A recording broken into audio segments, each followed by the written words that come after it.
వివేకానందుడు కూర్చున్నటువంటి కుర్చీ దగ్గర నుంచి ఆయన కూర్చున్నటువంటి మామిడి చెట్టు కూడా ఇప్పటికీ ఉంది.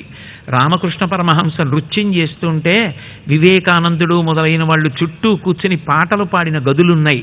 ఆ బేలూరు వెళ్ళి ఒక్కసారి అటువంటి మహాత్ములు తొక్కిన నేల తొక్కితే చాలు, కాంచీ పీఠానికి వెళ్ళి ఒక్కసారి చంద్రశేఖరేంద్ర సరస్వతి మహాస్వామి వారు తొక్కిన నేల తొక్కితే చాలు, శృంగేరి వెళ్ళి చంద్రశేఖర భారతీ మహాస్వామి వారు తొక్కిన నేల తొక్కితే చాలు, మహాత్ములు తొక్కిన నేల తొక్కితే చాలు, అంత పుణ్యం. అందుకే ఏ సిద్ధాశ్రమమునం త్రొక్కితిమో ఇప్పుడు చూడగంటిమిచటన్ కృష్ణార్భకున్ నిర్భయున్.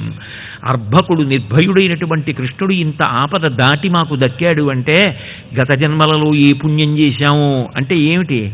దాన్ని జాగ్రత్తగా గమనించి అటువంటి పద్యాలు ప్రయత్నపూర్వకంగా కుటుంబంలో వాళ్ళు అప్పుడప్పుడు అందరూ కలిసి దివ్యమైనటువంటి ప్రదేశాలకి ఒకసారి వెళ్ళి తొక్కి నమస్కరించి వెడుతూ ఉండాలి.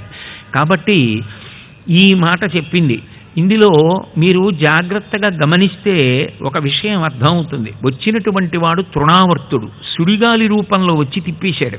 ఎవరిని? తృణం. గడ్డి పరకల్ని తిప్పుతుంది. మీరు సుడిగాలి ఎప్పుడైనా చూశారో లేదో నాకు తెలియదు.